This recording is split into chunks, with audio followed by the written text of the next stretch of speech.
Welcome to channel. ఈ రోజు మనతో పాటు రమ్మగారు ఉన్నారు. నమస్తే రమ్మగారు. నమస్తే జయ. రమ్మగారు, కాశీ మజిలీ కథలు సింహదమనుడి కథ అయిపోయింది, పరిసమాప్తం అయిపోయింది. అక్కడి నుంచి వీళ్ళు తర్వాత మజిలీకి చేరారు. సరే, ఆ రోజు ఏమైందంటే వీళ్ళు ఒక చోట ఆగినప్పుడు సామాన్లు తేవటానికి గోపుడు ఊళ్ళోకి వెళ్ళాడు. అక్కడ ఒక పెద్ద స్తంభం ఉందట. ఆ స్తంభం మీద ఒక బ్రాహ్మడు నుంచున్నాడు. నుంచున్న విగ్రహం ఉంది. వీళ్ళు కంగారు పడి, ఎవరో నుంచున్నారండి పైన అన్నాడు. తీరా చూసి, ఒరే మనిషి కాదురా అది విగ్రహం. అదేంటండి బాపనాయనకి ఇంత విగ్రహం పెట్టారు, నడువుల్లో ఊరు మధ్యలో ఉంది అది. అంత ఊరి మధ్యలో ఇంత స్తంభం ఏమిటి, ఆ పైన బ్రాహ్మడు నుంచున్నట్టుగా ఇదేమిటి బ్రాహ్మడు అంటే మీకు ఎలా తెలుసు అని ప్రశ్నలు వస్తాయి. అప్పట్లో ఇది పాత కథ కదా, ఎప్పటి సంగతి చెప్తున్నాం, ఏనాటి కథో. బ్రాహ్మడికి ప్రత్యేకమైన పడికట్లు ఉన్నాయి కదా, పంచ కట్టుకుంటాడు, నడుకోదా ఏదో కట్టుకుంటారు, పైన ఒక ఉత్తరీయం ఉంటుంది, గుండు పిలక ఉంటాయి, మెడలో రుద్రాక్షలు కానీ ఏమైనా ఉంటాయి, విభూతి ధారణ ఏదో చేస్తాడు, కమండలం కానీ ఏదైనా బట్టి వాళ్ళు ఎవరో ఏంటో చెప్పే రోజులు కదండి. అవును, అలా కనబడింది. కనబడేసరికి ఈయన అన్నాడు, బ్రాహ్మడు కాదు విగ్రహమే. ఎందుకు బ్రాహ్మడి విగ్రహం పెట్టారు మధ్య ఊరు మధ్యలో ఎందుకు పెట్టారంటే, ఎక్కడైనా ఆగి వంట చేసుకుని తిని అప్పుడు చెప్పుకుందాను రా కథ అని చెప్పాడు. సరే, ఇద్దరు కలిసి అక్కడికి వెళ్ళారు. ఒక చోటకి వెళ్ళారు, ఒక సత్రం దగ్గరికి వెళ్ళారు. సరే, వీడేమో సరుకులు ఏవో పట్టుకొచ్చాడు, కాస్త పొయ్యి ఏర్పరిచాడు. గురువుగారు అన్నం వండారు. అన్నం వండు తిన్నారు ఇద్దరు. తిన్నాక కథ చెప్పండి, ఏమిటో బ్రాహ్మడు ఎందుకు అది ఎక్కాడండి స్తంభం అంటే. ఇప్పుడు ఎవరి విగ్రహాలు పెడతారు ఊళ్ళల్లో మధ్యలో, చాలా పేరెన్నిక కన్నవాళ్ళు, లేకపోతే ఒక గొప్ప పని చేసినవాడు. ఎంతమంది బ్రాహ్మణుడు ఏం చేస్తుంటాడు, ఒక ఊళ్ళో ఒక రాజ్యంలో పెట్టారంటే. సరే, ఆ బ్రాహ్మడి కథ విందాం. ఈ బ్రాహ్మడు పూర్వం ఈ ఊళ్ళల్లో హరిశర్మ అని ఒక బ్రాహ్మడు ఉండేవాడు. ఏది కలిసి రాలేదు అతనికి. వాళ్ళు రెగ్యులర్గా చేసుకునే పౌరోహిత్యంతో 10 రూపాయలు రాల. భార్య అతను పోట్లాడుకుని చచ్చేవాళ్ళు. ఎప్పుడు భార్యకి బంగారం కావాలి, భాగ్యం కావాలి, అదేదో కావాలి, ఇదేదో కావాలి. ఎక్కడ ఏమి సంపాదన లేదు. సరే, ఈయన ఏమనుకున్నాడంటే, సరేలే పౌరోహిత్యం కాకపోతే బ్రాహ్మడు వ్యాపారం చేసుకోవచ్చు, ఏదైనా సరుకు అమ్మచ్చు, తినుబండారాలు అమ్మితే బాగుంటుంది అని అనుకుని భార్యకి ఏం చెప్పాడంటే, వస్తుంది దుంపదేగా, ఇక నేను ఈ ఊళ్ళో ఉండను, పెళ్ళాం పక్కన ఉన్నవాడు ఎవరికి కలిసి రాలేదు భూప్రపంచంలో, ఏమీ లేదు, అదొక ఇదనమాట. అలా సామెత ఉందండి. సామెత లేదు, పాడలేదు. అలాగే ఏదో ఇప్పుడు నోటికి వచ్చింది చెప్తాడనమాట. పెళ్ళాం పక్కన ఉంటే రాదే, నీ దగ్గర ఉంటే సరకాలు, నీ కోరికలు ఎక్కువ, నేను 10 రూపాయలు చేస్తే నువ్వు 15 రూపాయల ఖర్చులు చెప్తున్నావు. అది జరుగుతుంది కదా ప్రతి చోట. వీడు 100 తెస్తే 200 ఖర్చు ఉంటుంది రెడీగా.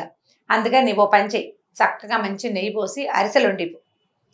గాయత్రి మంత్రంలో 24 అంకెలు ఉన్నాయి. మనకు తొలిగా వ్యాపారం మొదలు పెట్టినాం కాబట్టి చక్కగా 24 అరిసెలు ఉండు. ఆ అరిసెలు పట్టుకుని పక్క ఊళ్ళో అమ్ముకుని వస్తా, ఏమైనా 10 పైసలు గిట్టుబాటు అవుతుందేమో చూద్దామన్నాడు. సరే, ఈవిడ అలాగే భర్త తనకి అయితే ఈవిడంది, ఏమండి అవి కొంటారా ఇవి కొంటాను, అన్నీ కొంటానే, వ్యాపారం కలిసి వస్తే నీకు ముక్కుకు ముక్కరు కొంటా, చెవులకు జూకాలు కొంటా, నువ్వు మెడలోకి కాసులు పేరు కొంటా, నడువుకు వడ్డాణం కొంటా, కాళ్ళకు కడియాలు కొంటా అని ప్రామిస్ చేసాడు. బాగున్నాయి కదా. సరే, ఈవిడేం చేసింది, గబగబా కాస్త బియ్యం నానబోసింది, పిండి దంచి అక్కడ పెట్టింది. సరే, పాకంలోకి గుమగుమలాడేందుకు ఏదైనా వెయ్యొద్దు. కోమటింటికి వెళ్ళి అప్పుడు కొట్లవే వెళ్ళేసరికల్లా ఏమంది, చీకటి పడిపోయింది. జాజికాయ, జాపత్రి, పచ్చకర్పూరం, ఏలక్కాయలు, లవంగాలు ఇవ్వమంది. ఆయన ఏవో ఒక 4 గబగబా చీకట్లో కట్టించాడు. పట్టుకొచ్చింది తెచ్చిన దినుసులు ఏముంది, బాగానే ఉంటాయి. దంపేసింది, మెత్తగా పొడిగొట్టింది, అది ఎత్తి ఈ పాకంలో పోసింది, బియ్యం పిండి కలిపేసేసింది, చక్కగా ఒత్తి 24 అతిరసాలు చేసి పెట్టింది. అరిసెల్ని అతిరసాలు అంటారు. నీకు తెలిసిందే కదా, మీ తమిళనాడులో అతిరసాలు కదా అనేది, ఏమంటారు అరిసెల్ని? ఐడియా లేదు రమ్మగారు. తెలీదా? ఇది అతిరసాలు అంటారు. మనం ఇంకా తెలుగే మాట్లాడతాం కాబట్టి అరిసెలే. సరే, చేసి పెట్టింది. ఈయన ఏం చేశాడు, సరేలేని ఆ సంచి పుచ్చుకొని బయలుదేరాడు. ఏదో ఊరు దాటాడు. అక్కడ ఏదో ఏరుంది. సరే, ఏదో కాస్త ఈ అరిసెల మూట పక్కకు పెట్టుకుని తను తినడానికి ఏదో తెచ్చుకున్నాడు. భార్య ఏదో దిబ్బరొట్టు కట్టించింది. కాస్త కాలు చేతులు కడుక్కుని ఆ దిబ్బరొట్టు ఏదో తిందామని కూర్చునేసరికల్లా అటుగా పోతున్నటువంటి కొంతమంది బందిపోటు దొంగలు వీడి దగ్గర ఆగారు. ఏరా, నీ జేబులు ఏమైనా తీసి బయట పెట్టమన్నారు. వీడేం చేశాడు, లెక్కెట్టాడు. వాళ్ళు 24 మంది ఉన్నారు. అన్నాడు, బాబు నా దగ్గర ఏమిటాయండి, పేద బ్రాహ్మణ్ణి, ఏదో బతకలేక ఈ ఊళ్ళో బతకలేక పక్క ఊరు వెళ్తున్నాను, అయినా కూడా నా దగ్గర ఒక మంత్రశక్తి ఉందండి, మీరు ఆకలిగా ఉంటారని, మీరు ఇంత ప్రయాణం చేసి వస్తున్నారని నాకు ముందే నా గాయత్రి చెప్పింది, మీకోసం చక్కగా అతిరసాలు వండించి తీసుకొచ్చాను, తినండి అన్నాడు. వీళ్ళు తెల్లబోయారు. ఏమిటి నిజంగానా? మేము వస్తున్నామని నీకెలా తెలుసండి, నాకు అన్నీ తెలుసండి, త్రికాల వేదిని నేను, కానీ డబ్బులే లేవండి అన్నాడు. అనేసరికల్లా సరే ఎదురా ఈ మాట నిజమో కాదో చూద్దామని బ్రాహ్మడు మూటిప్పండ్రా అన్నారు. మూటిప్పితే 24 అరిసెలు ఉన్నాయి అందులో. అది లెక్కెట్టుకున్నాడు తెలివిగా. ఈయన ఏం చెప్పాడు, గాయత్రి మంత్రంలో ఉన్న 24 అక్షరాలకి 24 అరిసెలు చేయమన్నాడు, అది ఇక్కడ 24కి పెట్టాడు. పెట్టంగానే వీళ్ళు ఆశ్చర్యపోయారు. గురుగారు అని కాళ్ళ మీద పడిపోయారు. ఇక మా సొమ్మంతా మీదేనండి, మీరు మా గురువు, మీరు ఏది చెప్తే అది చేస్తాం, ఏ దిక్కుకి వెళ్ళి కొట్టుకురండి రండి ఆ దిక్కు కొట్టుకొస్తాం, పెద్దవాట మీది, మా గురువుగా ఉండండి మీరు అన్నారు.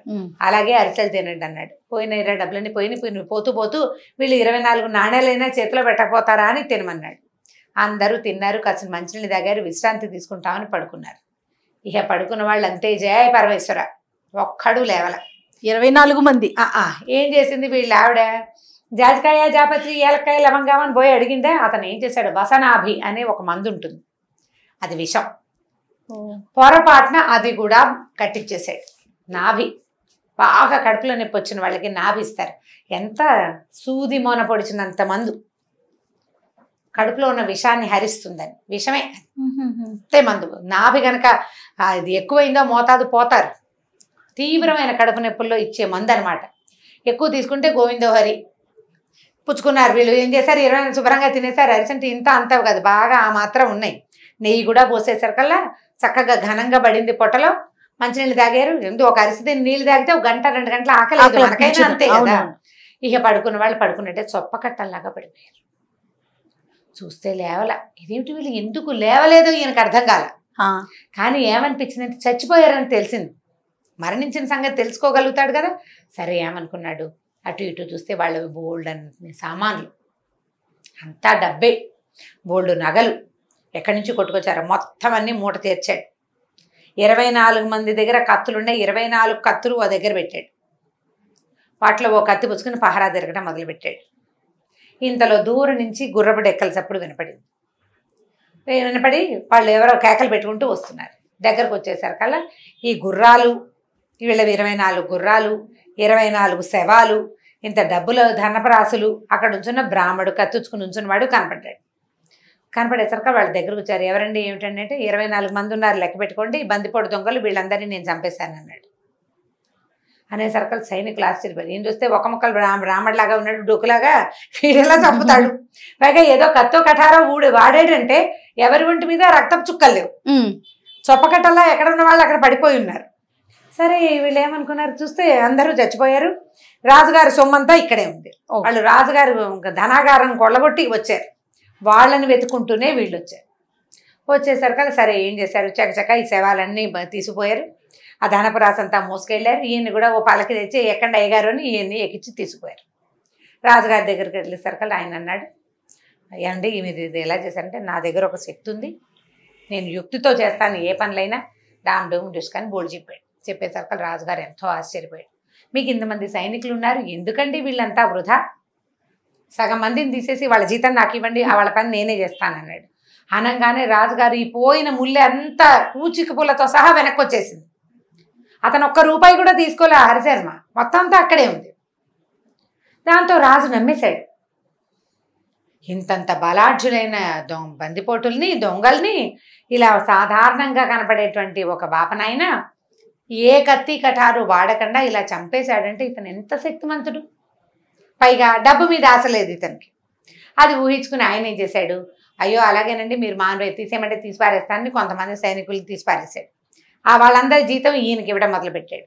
ఈ హరిశర్మ గారు వెంటనే భార్యమణిని రప్పించుకుని ఆవిడకి ముక్కుకు ముక్కరు చేయిస్తా, చెవులకు ఉంగరాలు ఇవి చేయిస్తా, వేళకు ఉంగరాలు అన్నాడుగా, ఆవిడకి కావాల్సిన సొమ్ములన్నీ దిగేసి చక్కగా హాయిగా భార్యాభర్త కులాసాగా ఉండటం మొదలుపెట్టారు. మరి అలాగే జరుగుతుంది కదా. సరే ఇంతలో ఏమైంది, పక్క ఊళ్ళల్లో ఒక సింహం తిరుగుతోందట. అయితే ఈ మంత్రి గారికి వచ్చింది కబురు, ఒక సింహం ఊళ్ళ మీద పడి తినేస్తోందట. మీకు మహాబలశాలి అయిన ఈయన ఉన్నాడు కదండి మంత్రి గారు, బ్రాహ్మణ మంత్రి గారు, వారికి చెప్తే వారు ఆ సింహాన్ని మంత్రం శక్తితోటి బందిపోటు దొంగల్ని ఎలా చేసేసాడు, దొంగల్ని అంతే చంపేశాడు కదా, అలాగే సింహాన్ని కూడా సంహరిస్తాడు, వారికి చెప్పి ఆ సింహాన్ని సంహరించే ప్రయత్నం చేయండి అన్నాడు. మంత్రి ఒళ్ళు మంటగా ఉంది. వీడెవడో ఎక్కడి నుంచో వచ్చాడు, వీడికి వచ్చింది లేదు చచ్చింది లేదు, ఉన్న వాళ్ళందరినీ తీయించేశాడు, ఉద్యోగాలని మహామంటగా ఉంది. చెప్పేసరికల్లా ఈ రాజుగారి హరిశర్మని పిలిచి, బాబు మనకి చుట్టుపక్కల ఊళ్ళల్లో ఒక సింహం తిరుగుతోందండి, అది ఫలానా అడవిలో ఉందిట, మీరు ఏదో ఒక మార్గం చేసి అది సింహాన్ని పట్టుకోవాలండి అని అనేసరికి భయం వేసింది. కానీ అదెంత పని అండి, క్షణం చిటిగా అన్నాడు. డాంబికం లోపల దాచుకున్నాడు అనమాట. సరే అనుకున్నారు. సరే అనుకుంటే ఈయన ఏం చేశారు, అడవిలోకి తీసుకెళ్ళి అయ్యగారిని వదిలిపెట్టరండి అని గుర్రాలు ఇచ్చి పంపించారు. ఈయన ఏం చేశాడు, 24 కత్తులు ఉన్నాయి చూడు, కిందసారి బందిపోటు దొంగల దగ్గర స్వాధీనం చేసుకునేవి 24 కట్టకట్టించుకున్నాడు. కత్తులు కట్టకట్టించుకుని తీసుకుపోయాడు. తీసుకెళ్తే సరే సైనికులు అన్నారు, అయ్యగారు ఈ చుట్టుపక్కలే తిరుగుతోందండి సింహం, మీరు ఈ చెట్టెక్కి కూర్చోండి అని చెప్పి, మీరు ఎప్పుడు కేకేస్తే అప్పుడు పలుకుతామని ఆయనకి ఒక కొమ్ము బూరా కూడా ఇచ్చారు. బూరా ఇచ్చి అయ్యగారిని ఎక్కించారు. ఒరే నా కత్తులు కూడా పెట్టండి రా అన్నాడు. 24 కత్తులు ఎక్కించారు పైకి. ఈ లోపల ఏమైంది, ఒక 2 గంటలు 3 గంటలు గడిచేసరికల్లా మనిషి వాసనకి అక్కడ అలవాటైన సింహం చుట్టూతా తిరగటం మొదలుపెట్టింది. అది ఆని నోరు తెచ్చి గాండ్రించినప్పుడల్లా ఈయన ఇలా చూసి ఒక కత్తి విసిరేశాడు దాని మీదకి. దాని మొహం మీద గుచ్చుకుంది. అది మళ్ళీ అరిచింది, మళ్ళీ విసిరేశాడు. అట్లా మొత్తం కత్తులన్నీ విసిరేసి ఆ సింహం మీదకి అది కాస్త చచ్చి ఊరుకుంది. ఇది ఇంకేం చేయలా, ఆ పైన ఉంచున్నాడు, కత్తి వేయటం, అది కత్తి వేయటమే చేశాడు. కత్తులు టపా టపా టపా విసిరేసేసాడు. విసిరేస్తే ఇక తగిలేసినాయి దానికి. ఇప్పుడు ఒకే చోటకి విసిరితే అది అటు ఇటు పారిపోలేదు, ఎటు పారిపోయినా అక్కడ విసురుతున్నాడు. దాంతో మొత్తానికి ఆ సింహం కాస్త చచ్చిపోయింది. తెల్లారేసరికి ఇప్పుడు ఇదంతా చీకటి పడ్డాక జరిగింది. మొత్తం సైనికులంతా వచ్చి చూస్తే ఇంకేముంది, ఈయనేమో ఈ సింహంతో నుంచునున్నాడు. తెల్లబోయారు, ఊరిని ఈయన చూస్తే బక్కడొక్కువాడు మనిషి బాగానే చంపేశాడు.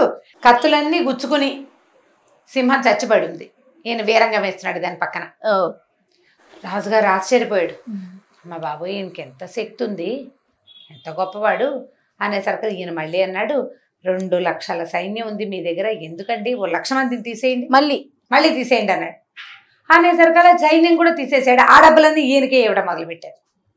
ఊళ్ళో జనమంతా విసుక్కునేవాళ్ళు, ఏమిటి సైనికులందరికీ ఉద్యోగాలు ఊడిపోయినాయి, ఎవరికి ఏం చేసేందుకు పని లేదు, వాళ్ళకి ఇప్పుడు యుద్ధం చేసినా చేయకపోయినా నెలవారీ జీతాలు సంబారాలు వచ్చేసేవి దివాణం నుంచి, రాజుగారి కోట నుంచి. ఏమీ లేవు, అందరి జీతాలు కట్టు, మొత్తం అంతా హరిశర్మకే, వాడి ఇల్లు వాకిలి నిండిపోతున్నాయి డబ్బులతోటి. సరే ఇలా నడుస్తూ ఉండగా ఏమైంది, పక్క రాజ్యాల వాళ్ళు వీళ్ళ మీద యుద్ధానికి వచ్చారు. వచ్చేసరికల్లా మంత్రి గారు అన్నాడు, మేమందరం ఎందుకండి, 2 లక్షల మంది సైన్యం ఉంటే 1,00,000 తీయించేశారు. ముందో 10,000 మందిని తీసేశారు, 10,000 మందిని తీసేయమన్నారు, తీసేశారు. ఈ 1,00,000 మందిని తీశారు. మీరు 1,00,000 మంది సైనికుల పెట్టు హరిశర్మ గారు ఉన్నారు కదా, వారిని పంపండి అన్నారు. అనేసరికల్లా సరే ఈయన అన్నాడు, అదెంత పని మహారాజా, యుద్ధం చేయడానికి వాళ్ళతో మనం రెడీగా ఉన్నాం, మనకేం భయం లేదు.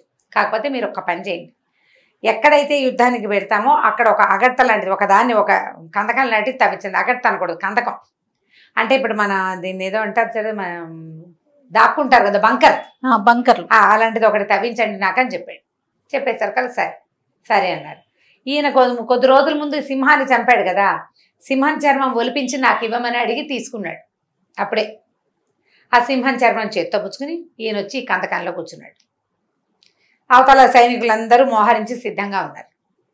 ఆ పూట ఎవ్వరూ రాల వాళ్ళతో యుద్ధానికి.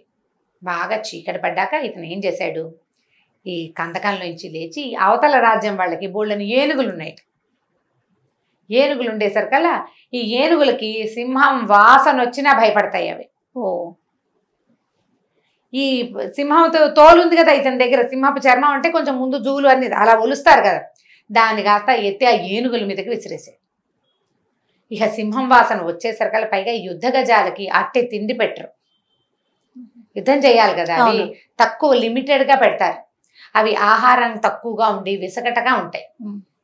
అలాంటి పరిస్థితుల్లో ఈ సింహం వాసన దాని చర్మం జూలు ఒక ఏనుగుకి తగిలేసింది. తగలటం ఏంటి, అది పెద్దగా గీంకరించి కథం దొక్కేసేసి మొత్తం ఏనుగులన్నీ కలిసి ఎడాపెడా పుంజాలు తెంపుకొని పరిగెత్తేసినాయి. ఈ సైనికులు సగం మంది వాళ్ళ సైనికులు వాళ్ళ ఏనుగుల కాళ్ళ కిందే నుజ్జైపోయారు, వాటిని కంట్రోల్ చేయలేకపోయారు. ఎప్పుడైతే ఏనుగులు గీంకరించి పరిగెడుతున్నాయో గుర్రాలు కూడా పరిగెత్తేస్తాయి, జనం భయపడతారు. కకావికలైపోయింది మొత్తం సైన్యం అంతా ఇదైపోయింది. అయిపోయేసరికి ఇతను ఏం చేశాడు, కొమ్ము బూరా ఊదేశాడు. ఊదంగానే వీళ్ళ సైన్యంలో కొంతమంది గట్టి వాళ్ళు సేనానాయకులు వచ్చి ఈ ఎదుటి రాజ్యపు రాజుగారిని, ఆ సైన్యంలో ఉన్న రాజుగారిని పట్టేశారు. సింపుల్గా జరిగిపోయింది. రాజు ఎక్కడున్నాడో తెలుసు, అక్కడ ఏం జరుగుతుందో వీళ్ళకి తెలుసు కదా.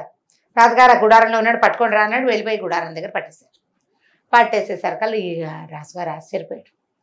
హరిశర్మ గారు మామూలు వాడు కాదు, ఈయన ఎంత గొప్పవాడు అని చెప్పి చాలా మెచ్చుకున్నారు. మీకు ఈ రాజ్యం మీకే ఇచ్చేస్తానన్నాడు. అంటే ఆయన ఏమన్నాడంటే, చాలా మంచి పని చేస్తారు రాజుగారు, కాకపోతే ఒక పని చేయండి, సైనికులు ఉండాలండి మనకి, కాబట్టి మీరు తీసేసిన వాళ్ళందరినీ మళ్ళీ చేర్చుకోండి, వాళ్ళని కొంచెం క్రమశిక్షణలో నేను పెడతాను కదా అని. లేకపోతే ప్రతిసారి ఇలాంటి తలకాయ నొప్పి వస్తే ఎక్కడ పడతాం, గోల. ఎక్స్పీరియన్స్ వచ్చి అందరినీ చేర్చేసుకోండి అన్నాడు. అందరినీ చేర్చుకుంటే ఆ పక్క రాజ్యాన్ని ఈ హరిశర్మకి ఇచ్చేశారు. ఓకే. ఆయన ఏం చేశాడు, రాజుగారి అబ్బాయిని రాజ్యం చేయమని ఆ రాజ్యాన్ని ఎంజాయ్ చేసేవాడు అనమాట. ఇంత తెలివైన హరిశర్మ గారిని ఒక పంచలోహ విగ్రహం చేసి ఆ ఊళ్ళో ఒక పెద్ద రాడ్ బాతి దాని మీద నిలబెట్టారు. ఆ స్తంభం మీద నిలబడిన విగ్రహం ఈ తెలివి గల హరిశర్మ. అదిరా కథ. ఆయన అంత తెలివి గలవాడు, అతని దగ్గర ఏమీ లేదు, కానీ ఊళ్ళో 10 రూపాయలు పుట్టక అరిసెలు చేయించి అమ్ముకుందాం అనుకున్నవాడు చివరికి ఒక రాజ్యాధినేత అయిపోయాడు. తెలివితేటలతోటి ఏదైనా వచ్చినప్పుడు భయపడకుండా బింకంగా ఉన్నాడు.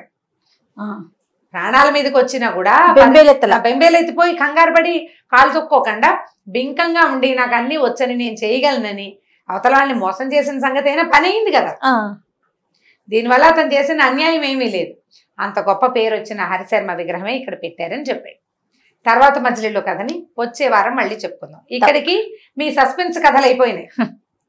ఇంకా ఇక్కడి నుంచి ఏ కథకు ఆ కథ ఎండింగ్ చెప్పేస్తారు. అప్పుడప్పుడు అవుతుంది, ప్రతిసారి కాదు. మళ్ళీ పెద్ద కథలు కొన్ని వస్తాయి ఇందులో. ఓకే రమ్మ గారు, నమస్తే. నమస్తే. రైట్. ఇక ఈ స్టోరీ కనుక మీకు నచ్చినట్లయితే లైక్ చేయండి, షేర్ చేయండి. మరిన్ని వీడియోస్ కోసం మా ఛానల్ని సబ్స్క్రైబ్ చేసుకోండి.